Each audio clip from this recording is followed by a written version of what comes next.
Politics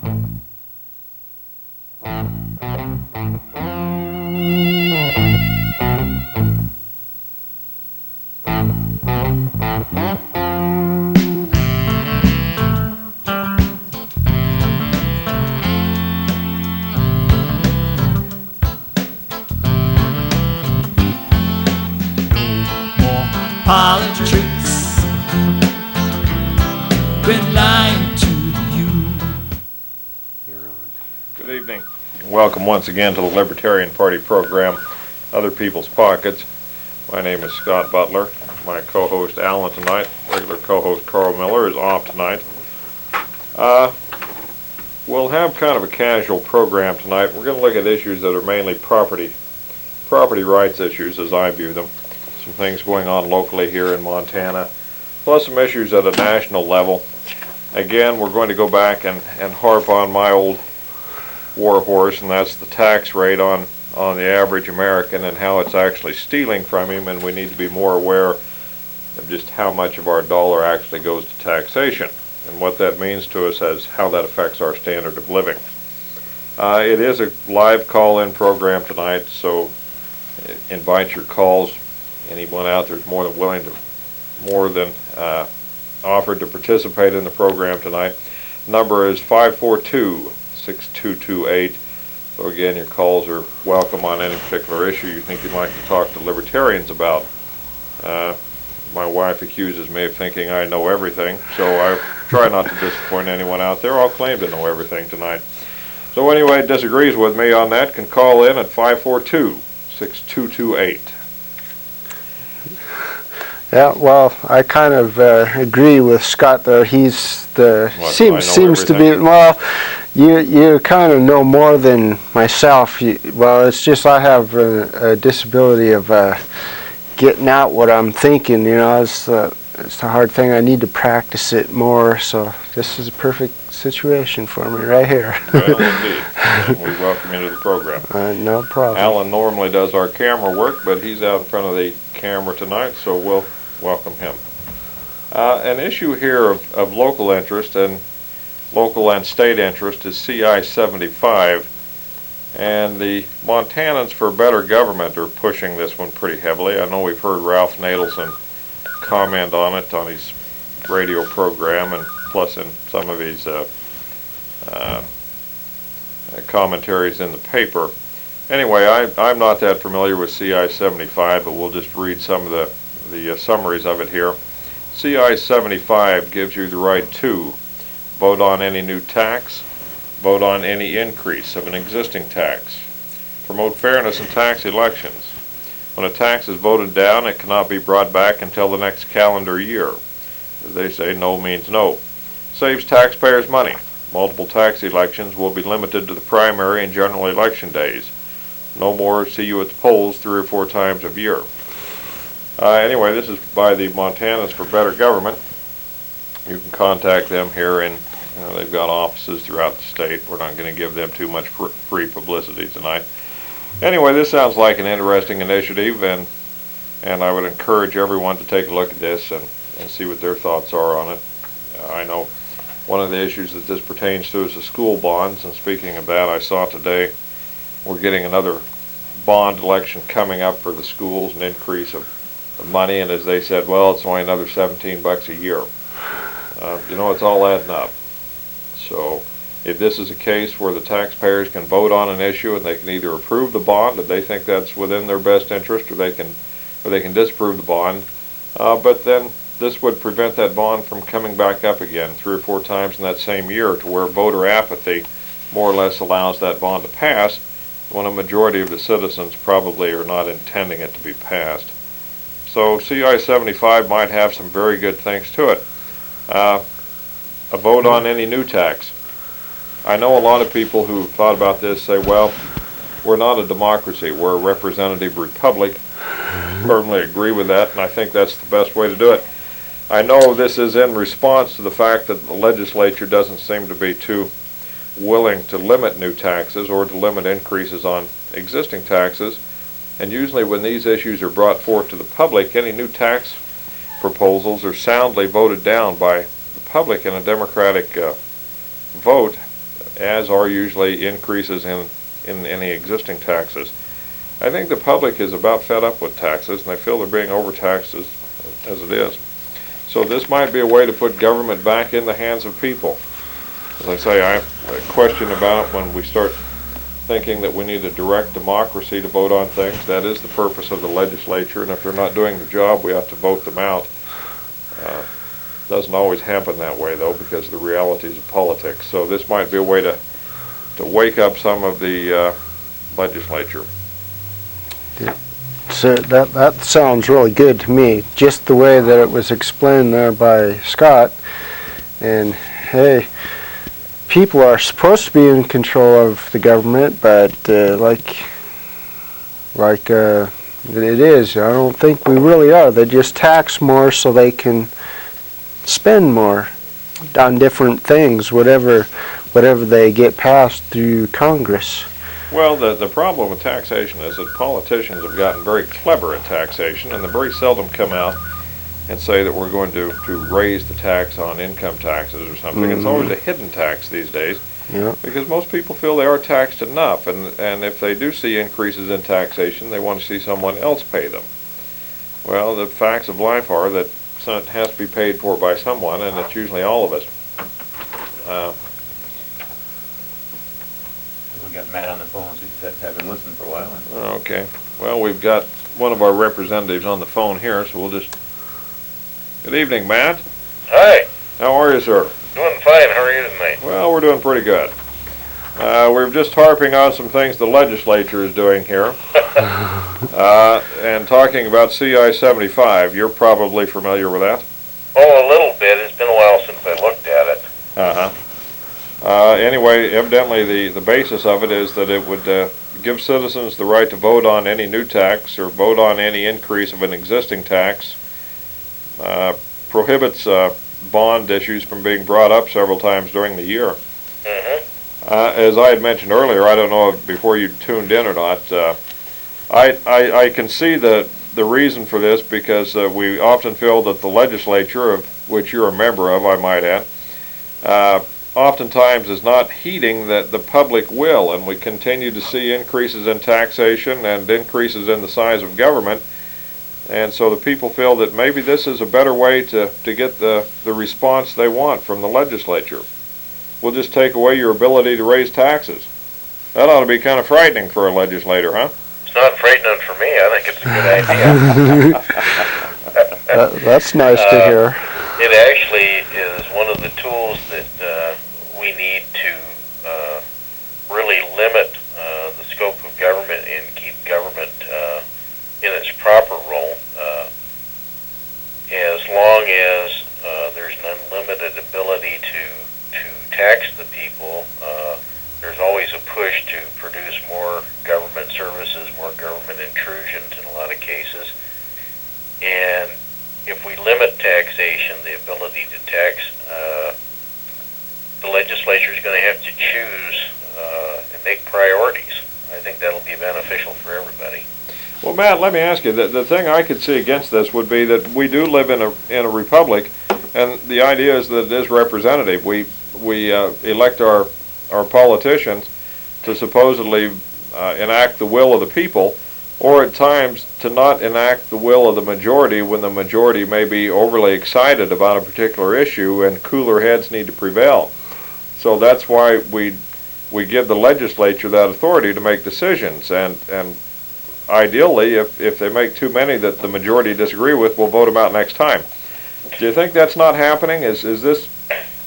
Well, whether it does or it doesn't, I guess following the premise that the power flows from the people to the elected representative government, what you're really looking at is if the people themselves decide that the legislature has gone too far in a particular direction, it's appropriate for the people to put a restriction on the legislature, and I don't have any problem with that. Bring in the reins of excess a bit. That's right, and simply because it's a representative form of government, republic does not mean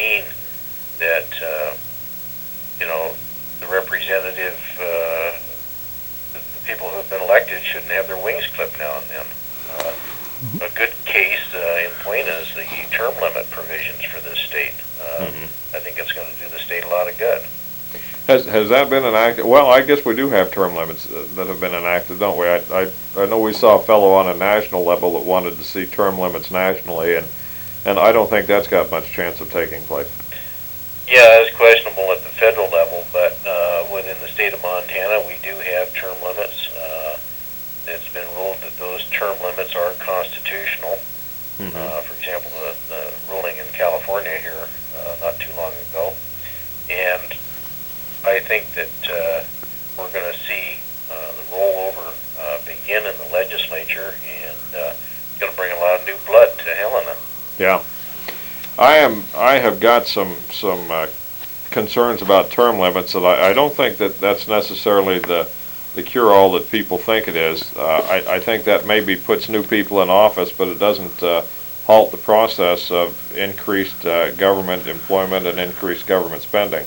That may be a very good reason why this initiative is appropriate. In other words, as we bring new people in to the legislative process, it may be that we'll need this to kind of hold the reins in on them. Well, I would agree with you. That's probably a valid reason. Well, I'm going to take a minute here and read something from the headquarters of the Libertarian Party. We periodically put out press releases across the country, and I don't think the Missoulian carries a number of them. Surprise. Yeah. Anyway, here Steve Dosbach has put out something on the hidden taxes that are taken out of people's paychecks and what the actual cost of things are. And it says, according to a recent study by the Washington, D.C. based Americans for Tax Reform, those unseen taxes, federal, state, and local, boost the price of a broad range of consumer goods by an average of 42% and up to 72% for products like liquor. Politicians are like Santa Claus in reverse, says Libertarian Party Chairman Steve Dosbach. Anyway, let's just look at some of these percentages. Want to save money by driving? Guess again. A whopping 54% of gasoline prices goes to the government. That means that the $1.33 a gallon gas would cost just 61 cents without the 43 separate taxes on gasoline, including state and federal excise taxes, oil import duties, refinery taxes, pipeline taxes, Superfund taxes, and oil disposal taxes. Staying in an $80 a night hotel room would cost just $45.60 without 15 taxes imposed on hotels, including occupancy taxes, property taxes, and food and beverage taxes. Can't afford to visit, so you'll call home? Fully 50% of the price of a telephone call goes to pay the 22 taxes the government has imposed on phone companies. Anyway, so Dosbach makes the point that for most people, about 42% on the average of everything we buy, that cost could be attributed to the tax load. Well, I certainly wouldn't disagree with that. I know that when you start picking these things apart and analyzing them, we're certainly getting all the government we're paying for, or we're paying for all the government we're getting, however you want to look at it. Yeah, or as somebody used to say, thank God we don't get all the government we do pay for. Yeah, it's an interesting thing, the snowball effect that's accumulated over the years, and it seems as though every time there has been, quote, a good reason to raise taxes for a particular issue, particular funding for a program, it's very seldom does that program ever sunset, that tax is ever officially lifted when the need for it is over. They always find a way to use that and put it into something else, and then when the new issue comes along, they'll raise another tax for that. Right. You know, one thing that Dosbach points out here also that most people are not aware of is that poor people typically tend to think the government is their buddy in doing things for them. But actually, when you talk about 42% of the cost of things as an average going into taxation, the people that actually hurts are the people who can least afford to pay those taxes. Some misconceptions that people have about taxes is that the rich don't pay any taxes, and that the lower income stratas pay most of the tax burden, when actually that's not true. as income taxes go, the upper 5% pays about 45% of the tax burden, and the lower income brackets pay very little tax, if any at all. But the taxes that are hidden, as Dossbach is talking about here, that people don't see, the cost that goes into making up a product, too few people realize that what is the cost of production. You know, things have to be brought to market, and there's a cost of production there, and if 42% of that cost of production or end price of the product is attributable to taxes, that's a substantial detriment to many people in the lower income brackets. Well, you know, an interesting, I guess, point along with that is the fact that there's no real way to gauge efficiency of production when it comes to tax money. For example, in the private sector, the market will determine the value of a particular good or service, and people will evaluate how well that money has been spent and whether it's really worth it or not. You don't get that when you get government spending tax dollars. It's very difficult for the citizen to evaluate whether they're getting their money's worth. And the inflation that's gone on, particularly since the 1960s, of government costs translated into an increase in taxes, it's really hit us severely for people who can remember what it was like living in the 60s. The dollar went a lot further, and there was a lot more freedom with your money. You know, you brought up something I think that's extremely important there, and that's the whole basis of von Misesian economics, is that price is the only legitimate means of measuring the efficiency of a process or a good, or the desire of that good. And the only way to do that is through the market, and you pointed out precisely the problem with government spending and with government programs. There's no way to accurately measure whether there's a true need out there or whether that need is being met most efficiently, because the pricing system is so perverted. Well, traditionally, too, if you go back to the law by Bastiat and some of what I consider to be basic political economic writings, government really should be doing those things which are not marketable. In other words, for example, the road system, the highway system, public access, the ability to trade and do commerce is not something that's very efficiently handled by, quote, private enterprise. On the other hand, government can do this. It assures everybody an equal access to markets and to travel and things like that. So that's an appropriate role for government. When it gets down to other goods and services, for example, we can see now between the U.S. mail and some of the delivery services, technology is now available that the U.S. mail can be competed with. Maybe in 1803, there was not any kind of competition for that. There certainly is today, and the market is interjecting itself. Absolutely. Yeah, I don't ship U.S. mail if I don't have to. If you want it to get there, ship FedEx, guys. There's my unpaid or unsolicited and unpaid for promotion of FedEx. I love you guys. What do you think about a national sales tax, Matt? I really hate the idea of it. Yeah? I really don't care for the national income tax, but a national sales tax doesn't thrill me either. I think it's really inappropriate for the federal government to be taxing us directly as individual citizens, either on our income or how we spend our income. We are the United States, and it seems to me that it'd be a lot more appropriate for the states to determine how they're going to pay the upkeep of the federal government, and let each state handle its taxation on its own and pay a proportion of the bills accumulated by the feds. Well, that's an interesting thought, but do you think, what's on the drawing board these days, in essence, are about three things. One, that's reform of the current system.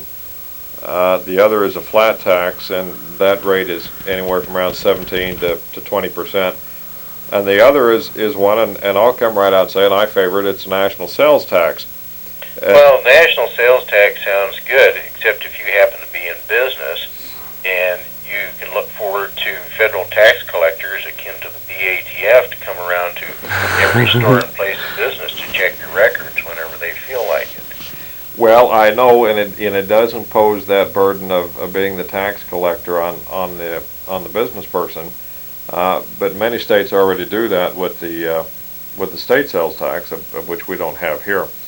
You know, let me give you my reasoning for it, and it's pretty basic. I think that I would agree with most people. Certainly, as a libertarian, I think the government has extended itself far, far beyond what could be possibly justified reasonably or logically by any kind of constitutional interpretation.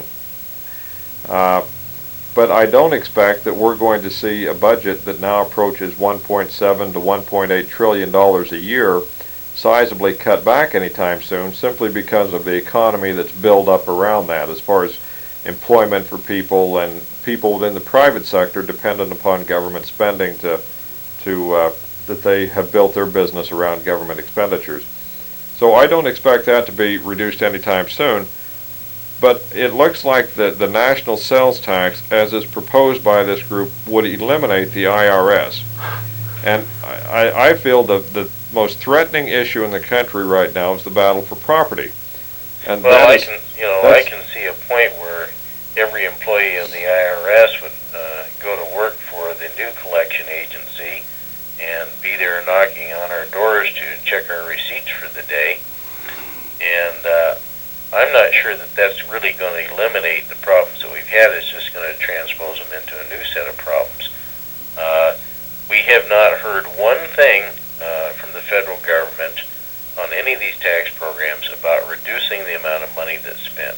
And really, the real issue is are we going to reduce the amount of spending?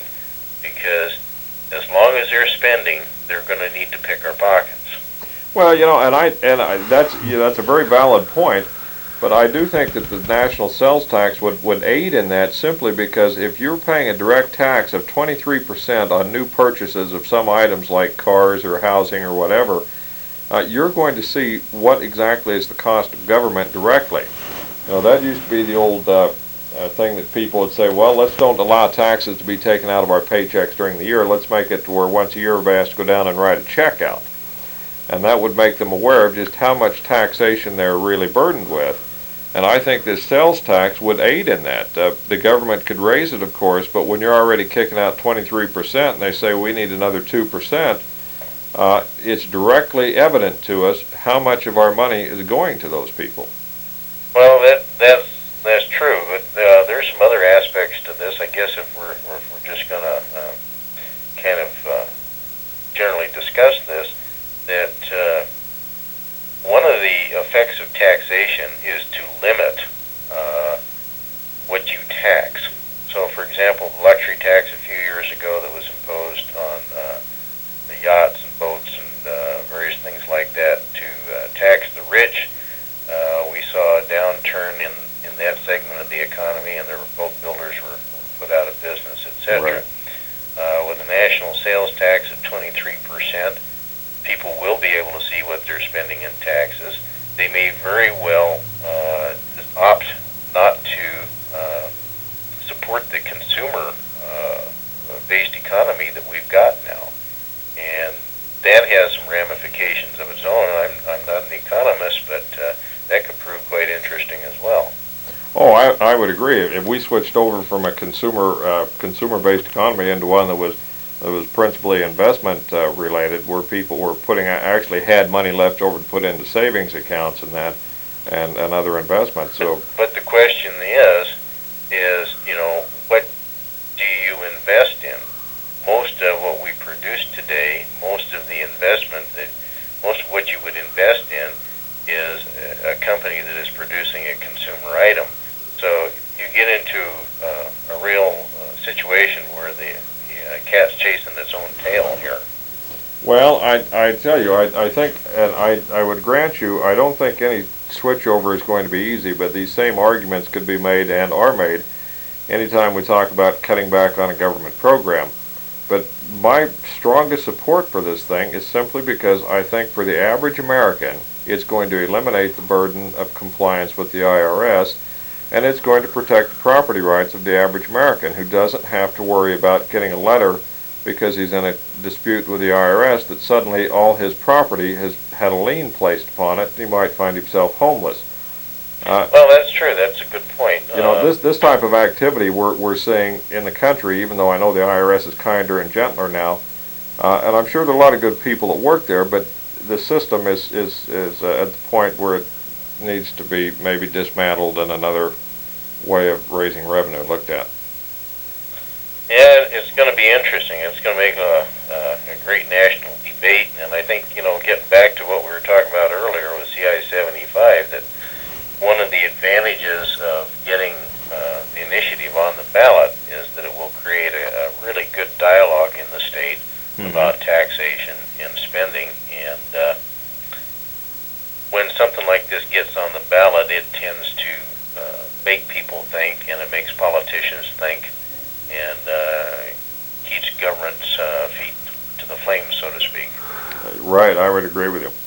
Hey, we've only got a few minutes left, Matt, but I'll since you are in the legislature, I'll give you the last couple of minutes to talk about anything you want to that's going on in the legislature or issues that you think might be of concern for the average Montanan. Well, you know, after a couple of sessions in the legislature, you see a lot of the same, I guess, discussions and battles, a lot of the same topics, and taxes are always an issue. Government spending is always an issue. Certainly the next session we're going to go the rounds about federal mandates and federal intrusion again, and we've just heard a discussion about the .08 blood level of alcohol possibly being mandated on the states. It looks as though that there was a vote that killed that. I don't know if it's going to reappear again or not, but a lot of these issues tend to come back with each session. Matt, about 15 seconds. Yeah, so everybody have a good evening. Thanks. Thanks for the call, Matt. Okay. Well, folks, we'd like to thank you all for tuning in again. A lot of issues I think that we didn't get a chance to go into tonight. We'll talk about them next time, and principally property rights. And as I've said earlier, I think that's what it's all boiling down to. Well, And I didn't say much either. So, well, I was just thinking on, well, government, well, just the local government even has control over the people in like their land, their buildings, what they can build on them, and however many houses or whatever, and their height, I guess. Like, yeah, three floors is the limit, I guess, because of your obstructing people's view towards the hills or something. Like that. And well, that's just one thing that was just on my mind, but there's just, government has too much control over the people. Influence in a great many areas. Yeah, well, come on, people, vote Libertarian. Let's